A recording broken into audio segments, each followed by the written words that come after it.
Hello everyone, আজকে কিন্তু দুপুরবেলার আমি কোনো রকম রেসিপি তোমাদেরকে দেখাইনি, কারণ রাত্রেবেলা এই যে আমার মা রেডি। মা কি নিয়ে যাচ্ছ গো? মা কি নিয়ে যাচ্ছ গো?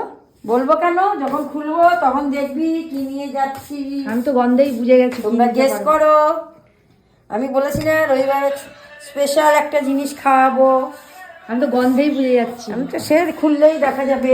আর এই যে মা প্লেট সব বাচ্ছে, এই প্লেট সব বাচ্ছে, আমি নিয়ে যাই মায়ের সাথে সাথে একটু হেল্প করি, লাভ নেই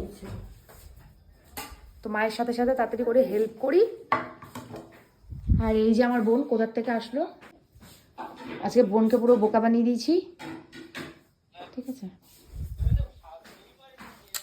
তো চলো আমার তাড়াতাড়ি তাড়াতাড়ি, আর আমার দ্বারা হচ্ছে না, আর আমি থাকতে পারছি না। চলো চলো চলো চলো চলো চলো, ঝটাকছে। মা তোমাদেরকে এখন বলবে মা কি কি করেছে রাতের ডিনারে, মা কি কি করেছে এখন তোমাদের বলবে। তোমরা